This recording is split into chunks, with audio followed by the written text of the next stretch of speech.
नमस्कार मित्रों, मैं शिवांगी सिंह आज फिर हूँ आपके साथ एक नई कविता में।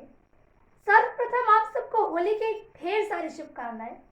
होली आज हम सब मनाएंगे, किंतु होली मनाने का इतिहास के संदर्भ से भी बहुत गहरा लेन देन है। और वो क्या है, ये कविता के माध्यम से मैं आपके बीच सुनाने का प्रयास करती हूँ। इतिहासकार में एक राजा था हिरण्यकश्यप और उनके पुत्र थे प्रहलाद, जो कि विष्णु भगवान के बहुत बड़े भक्त थे। किंतु हिरण्यकश्यप अपने वरदान के कारण किसी को भी नहीं मानता था, वो खुद को ही भगवान समझता था। किंतु उनके पुत्र ऐसा नहीं मानते थे। यही कारण था इस कहानी का। होली का अर्थ है अधर्म पर धर्म की जीत, भाईचारे का प्रतीक, अच्छाई की विजय। तो ये अच्छाई की विजय किस प्रकार है और हम होलिका दहन भी क्यों मनाते हैं, ये कविता मैं आपके बीच रखती हूँ। मुझे उम्मीद है कि आप जरूर समझेंगे। मैं सुनाने का प्रयास करती हूँ। जब अहंकार से उबल गया हिरण्यकश्यप तब अपने हाथों से ही तोड़ रहा था अपने पुत्र के सपने। जब हो गया महाअमर अपने वरदान से, तब प्रजा पर उसका क्रोध टूट पड़ा उसके अभिमान से। ना मरेगा धरा पाताल पे, ना मार सकेगा अंबर, ना ही कुछ बिगाड़ सकता था उसका नभचर या थलचर। ना ही कुछ बिगाड़ सकता था उसका नभचर या थलचर। लिखा गया जो इतिहासों में यह था वो विस्मय दृश्य। लिखा गया जो इतिहासों में यह था वो विस्मय दृश्य। ना मार सकेगा अस्त्र शस्त्र ना ही कोई जीव मनुष्य। ना मार सकेगा अस्त्र शस्त्र ना ही कोई जीव मनुष्य।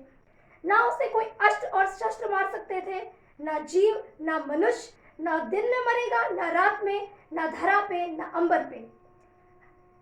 अपने पुत्र को लाख समझाया पर प्रहलाद ना माने, विष्णु को रटते हरदम उनको ही प्रभु जाने। ना डरा सका ना हरा सका, जब ना डरा सका ना हरा सका, तब बहन होलिका को बुलाया, जिसने था अग्नि को भी अपनी शक्ति से हराया। जिसने था अग्नि को भी अपनी शक्ति से हराया। प्रहलाद संग अग्नि पर बैठी खुद ओढ़कर दुशाला।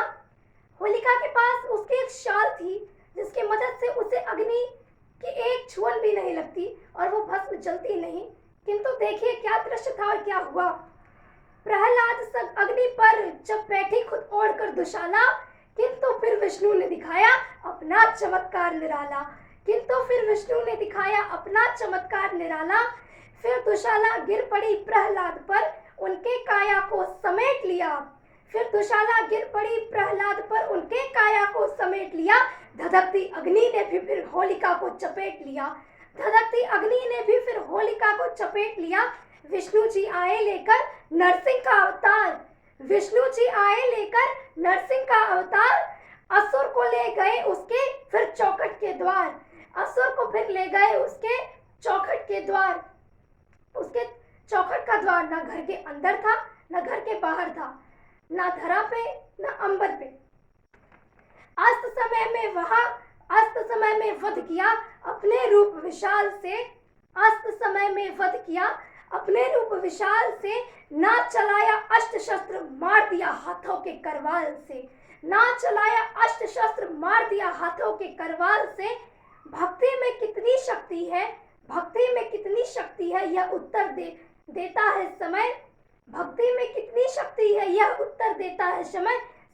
यह गाथा अमर हुई अधर्म पर धर्म की विजय। यह गाथा अमर हुई अधर्म पर धर्म की विजय।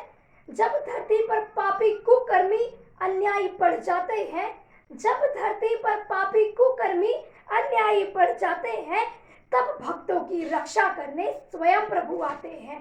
तब भक्तों की रक्षा करने स्वयं प्रभु आते हैं। बहुत बहुत धन्यवाद। यह कहानी एक बुराई पर अच्छाई की विजय की थी।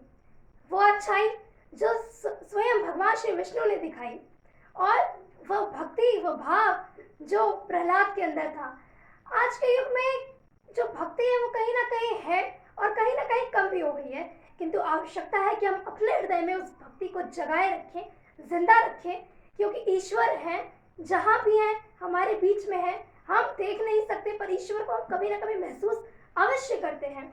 ये होली का पर्व होलिका के जलने के, होलिका के भस्म होने के उपलक्ष्य में ही हम होलिका दहन मनाते हैं, यानी कि हम सारी बुराइयों को अपने घर से ले जाकर होलिका की उस अग्नि में जला देते हैं और अच्छाइयों को अपने साथ ले आते हैं। यह है होली की विशेषता। होली का त्यौहार एक बहुत ही अनूठा और सुंदर त्यौहार है, जिसे रंगों के साथ, खुशियों के साथ मनाया जाता है। वह रंग, हर प्रकार के रंग हमारे जीवन में अलग प्रकार की खुशियाँ भर देते हैं। इसी प्रकार होली भी है। आइए हम और आप मिलकर मनाते हैं। और इसी के साथ मैं अलविदा लेती हूँ। मिलूंगी आपके साथ फिर एक नई कविता में। तब तक के लिए बहुत बहुत धन्यवाद। आपने मुझे इतने ध्यान से सुना, इसके लिए आपका बहुत बहुत धन्यवाद।